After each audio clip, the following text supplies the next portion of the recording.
Considéré comme un grand consommateur de cannabis, Cédric Jubilard était-il un drogué? Si est-il ce que dément sa nouvelle compagne, rencontrée quelques mois après la disparition de sa femme Delphine. Séverine donne son point de vue sur l'homme qu'elle a côtoyé 2 mois avant qu'il ne soit incarcéré de façon provisoire pour homicide par conjoint. Le profil de Cédric Jubilard intéresse fortement les enquêteurs travaillant sur la disparition de sa femme Delphine qui a eu lieu dans la nuit du 15 au 16 décembre 2020.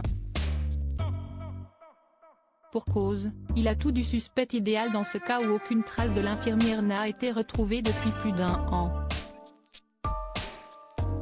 Il est le dernier à avoir vu vivante son épouse avec qui il était en procédure de divorce et cette dernière avait un amant. Son attitude déroutante qui ne ressemble pas à celle d'un mari traumatisé par cette disparition soudaine suscite également des questions. Des suppositions qui ne font pas de lui un coupable mais ont entraîné la justice à le mettre en détention provisoire. Mais ce n'est pas tout, sa consommation de cannabis fait également l'objet de critiques.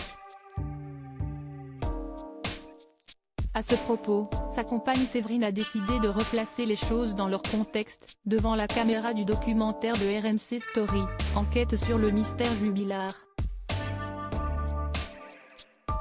Le peintre plaquiste, petit gabarit, 1,66 m mais fort en gueule et roi de la provocation, laisse les enquêteurs face à de nombreux doutes. Sa consommation de drogue, alors qu'il est père de 2 enfants, contribue aussi à faire de lui un personnage intrigant, voire inquiétant.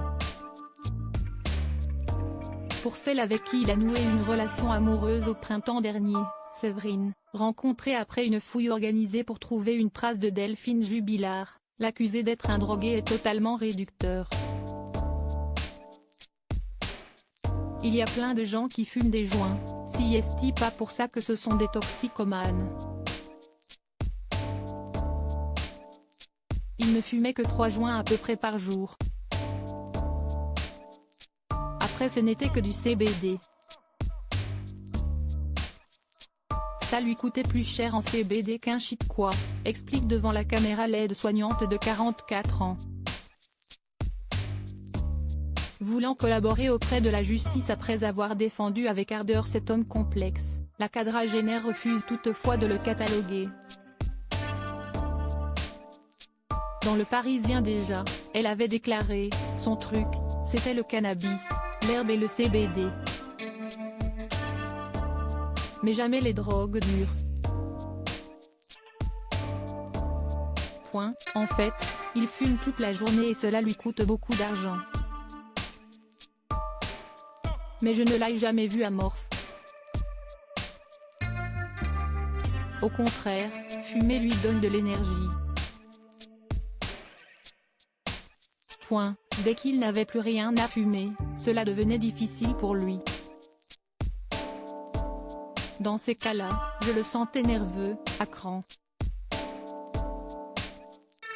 Si elle ne veut pas l'accabler, Séverine a toutefois pris ses distances depuis qu'elle a été placée en garde à vue pour recel de cadavres dans le cadre de l'affaire. Un interrogatoire dont elle est ressortie libre et qui lui a permis de prendre du recul sur sa relation, tout en continuant d'affirmer qu'il ne faut pas juger quelqu'un sans preuve. Cédric Jubilard reste présumé innocent des faits qui lui sont reprochés jusqu'au jugement définitif de cette affaire.